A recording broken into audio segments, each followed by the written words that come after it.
Okay, we've got a few announcements to get through this morning. If you could take your seats.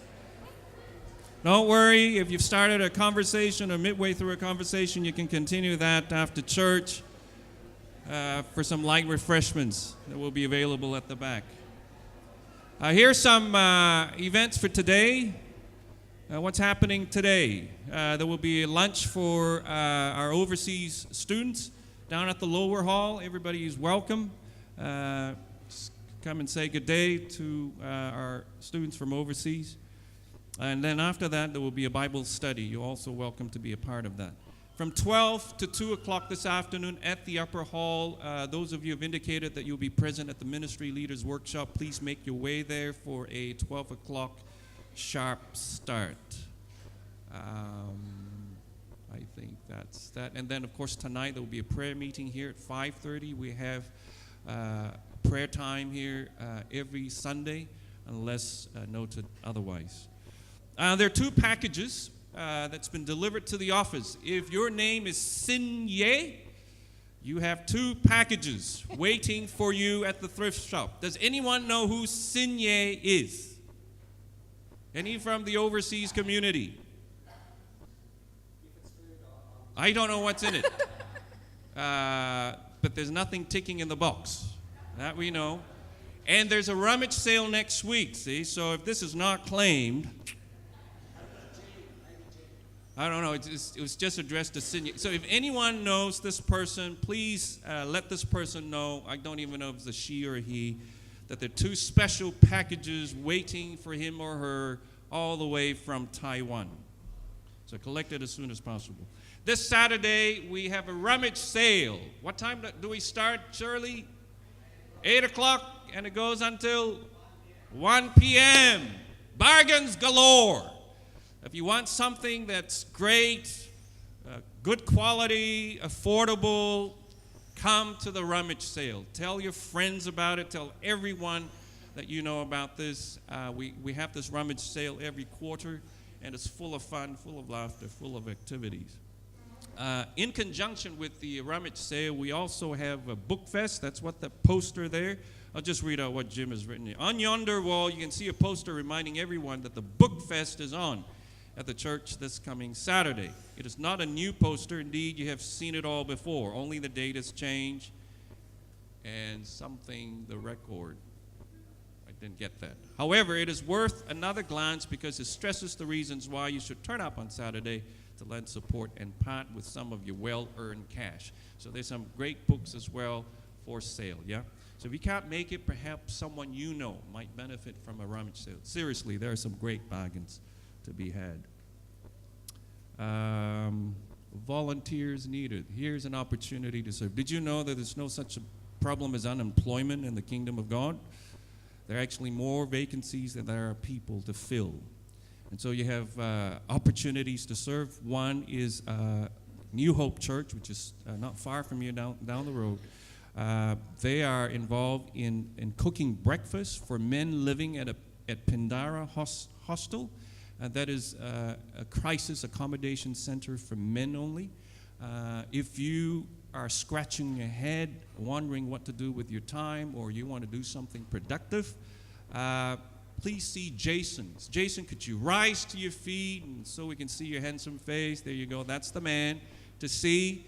If you can volunteer your time in terms of cooking or helping out, doing practical stuff, maybe you're wired that way, you want to help practically, then there's an opportunity to serve that way. But if you're a talker, if you are a listener, then there's also an opportunity for you to have breakfast with these men and just listen to their story and find opportunities to share your story and perhaps the gospel with them where it is appropriate. Another opportunity, of course, to serve is our very own thrift shop. Shirley is always looking for people to help out. There are a whole heap of things that you can do, sorting out clothes, etc., etc., etc. But also on Saturday, Helen, where are you, Helen? Helen Young? Helen is not here.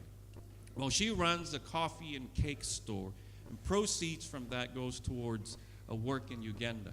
So if you can help her by volunteering your time, She'll greatly appreciate it. So Shirley is right at the back. Shirley, we want to see your gorgeous face. Can you please stand? There she is, everyone. If you can volunteer, give any time, 1 hour, 2 hours per week. She would love to see you. Next Sunday, we have Jeff Kyle. It's not a great picture of him, but we'll see him in person next week. Next week's mission spot will feature Jeff, who is serving in England with Youth with a Mission. So we'll hear from him next week. And then lastly, we have an Aussie Buddy Barbecue on the 1st of April. When is the 1st of April? Not this Sunday, but the following Sunday. Is that right? Yes. On the 1st of April, on Sunday from 3 to 6, we're having it at Bancroft Park at the end of Windsor Road. For more about the Aussie Barbecue, Buddy Barbecue, where are you, Beth? Beth, come on up. Let's welcome Beth. And everybody else who's giving a spiel, you can come up as well. Thank you. Tell us more about the Aussie Buddy Barbecue. Thanks, Mark, and hello everyone. My name's Beth, if you haven't met me before. It's great to see so many fresh faces, and especially the international students that visit us each week. We really appreciate you coming, as well as everybody else, the Aussies here, because it's both of you that we need as a part of this Aussie Buddy ministry that we're starting to help people from our church connect. And it's really like an RSVP, but without the romance. It's more of a friendship thing. So it's about partnering up people from our church who may not otherwise have the opportunity to get to meet and know and love our international students better. So what we're encouraging people to do is to sign up today. Unfortunately, I forgot the steak knives. They're still at home. But, if you sign up today, but wait, there's more, you can come along to the barbecue on the 1st of April. So that'd be great. Windsor Road, as you know, is home to a lot of people from overseas, as well as people from here in Australia. So here is an opportunity that you just can't miss. It's an opportunity, a lot of people are telling me that if only I could get to know these people from other countries. I don't know how to start. I don't know how to first approach them. There's so many. And this is a chance where you can sign up as a person, a single person, as a family, or as a group of friends. If you're single and you don't want to do it by yourself, you can have a group of single people that you can get a group of international students and do it on a group basis. So it's very flexible the way that we can do it. So if you sign up, Jims, who is from Korea, he knows a lot of the international students and has a big database that he's done. He's very IT savvy, and he's done a big database of contacts and people who are interested to have somebody from Australia get to know them better, practice English, learn the Aussie way of life. So we're here also today with Christy and Ash, and they're going to share a little bit about international student ministry, but also about what does it mean to live in another country. Who here's lived in another country outside of Australia before?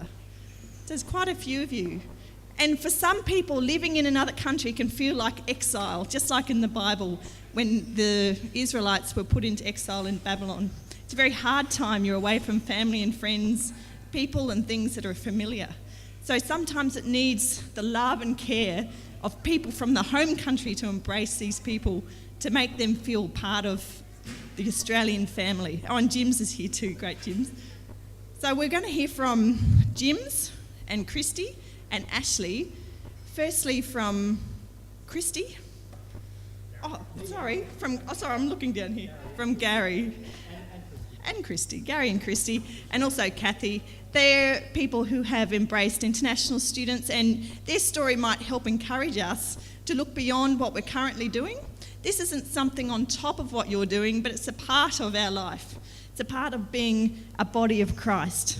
And so we're trying to encourage people. This isn't something to add a burden to your life, to add busyness to your life, but it's a part that you can bring people along and share your journey, and you can share their journey. So I'd like to welcome Gary, and he can share a little bit more about his story. And Christy. Hi, this is Shad. I'll just a bit of history first. Like, I'm an old Aussie male, as you can see. I grew up Western Queensland in a small country town, in the middle of the White Australia policy era. The closest thing that I had to multiculturalism growing up was George and Chifley Haddad, who were Lebanese and their father owned the local fish and chip shop. That was it. But I had a shelf full of National Geographics, and I read them from cover to cover as a kid growing up, and I just loved, what I read and saw about, strange, wonderful places overseas. Zip forward a few years, I'm married, I've got little kids. As they're growing up, a couple of things I try to instill in my kids as they're growing up. That same love for, other people, cultures, places, and, through the stories that I read and shared with my kids growing up. Yeah, and the other thing I try to instill in them is treat other people the way you'd like to be treated. Zip forward a few years again, we end up at Windsor Road in the midst of this, wonderful community, people from all over the world. How can those things, sort of translate to working out in this community? We've got a family unit, we've got a house that's central in this area. As I said, I'm just an old Aussie male and totally devoid of ideas, but fortunately I live with two ideas people. And Christy will tell a little bit more about what we've got and what we are and how it's translated. I never really think of it as like a ministry, I guess, because they're just all my friends. So, but apparently it is. So I just like to, basically, I just meet the different people who come in, and we become friends. And I teach them a bit about Australian culture and Australian words and things like that, and they teach me about their culture, and it's great. I speak a little bit of every language, like hello and goodbye, and that's about it. But yeah, it's just been a real blessing on me getting to know people and cultures, and I've had the opportunity to go over and visit one of my friends from China and Singapore, which was just excellent.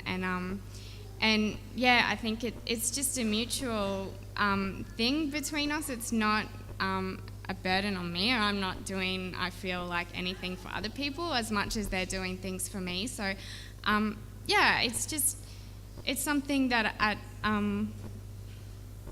that I think anybody can do. It's just about meeting people and just embracing different cultures and learning about different walks of life, which is great. And I've got food in my cupboard from every different place. I've got Korean curry, and Yangon gave me some seaweed stuff. I don't really know what it is still, but she says just to eat it with some rice, so that's what we do. But it's just really great, and I would just really encourage everybody to get involved, because it will be just as much a blessing on you as it is on the people who you meet. So.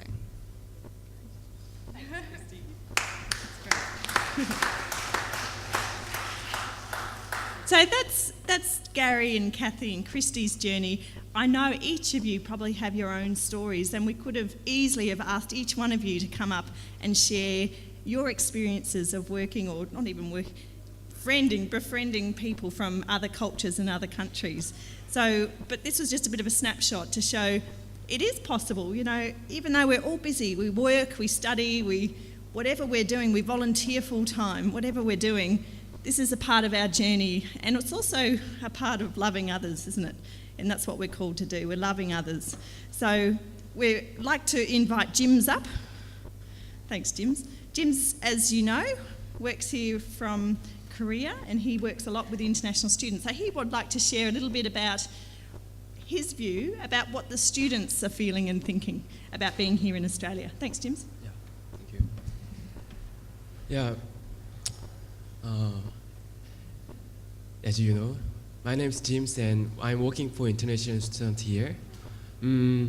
That's why I've met a lot of international students here, 100, and they came here for studying English or working or meeting new friends or something like that. They have kind of different purpose. But one thing in common is that they came here, most of them came here alone, without family, without friend. Thinking they can meet Australian friend here or Australian family. But in reality, there's nobody come. And they will come to me, but there's nobody come. And they feel a little bit disappointed, and they started to meet their own country people and eat their own country food and experience their own culture here in Australia. As if this is their own country. So there is things you can help. How could you help them? How could you help them? Cook Aussie food for them, or teach English for them, or show them Aussie culture. Of course it is very important for them to know about. But I think the most important thing is that we need to show them the love that which Jesus Christ showed us by becoming friend of them or family of them. So I'm sure really, if you open your heart and just go to them and talk with them and try to become their friend, they will be really happy. And I'm sure that the gate is really open widely. So please help them.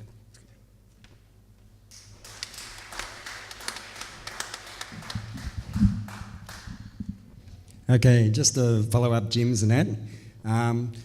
Buddy system. Buddy is making a friend. So when our children went to primary school, in their first year at school when they're little bit bigger than this, they had a buddy who was 10 years old. And when we went to school, our little 5-year-old would point to the 11-year-old and say, "This is my buddy." And they felt, I'm important because I've got an important buddy.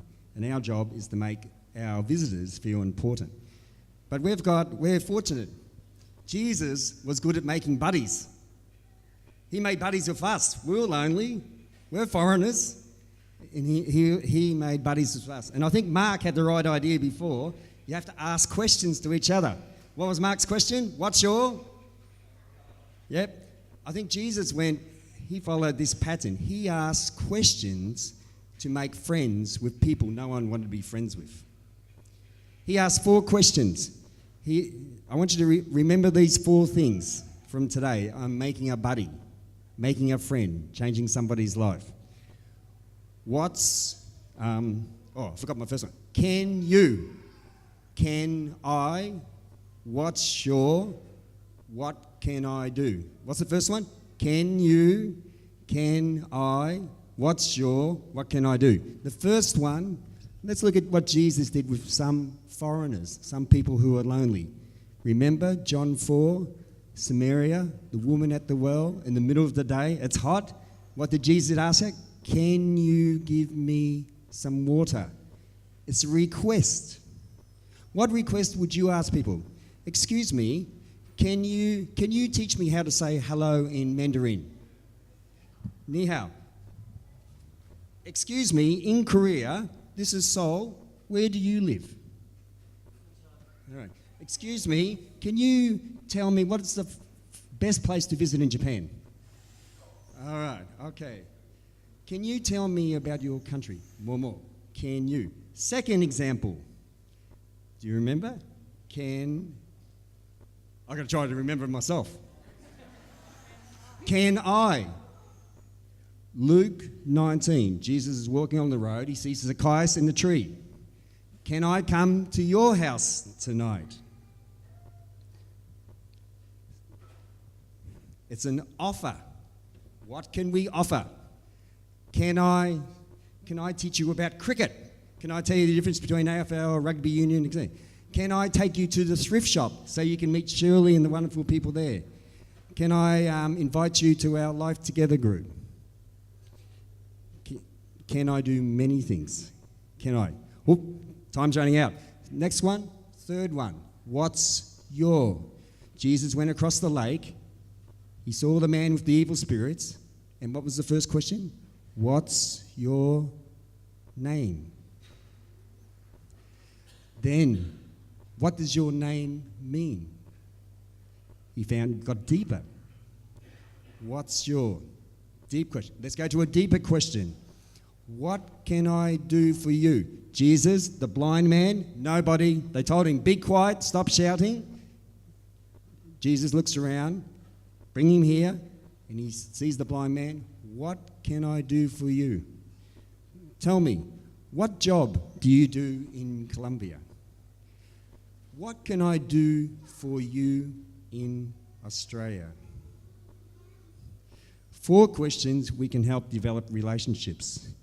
The first one, can you?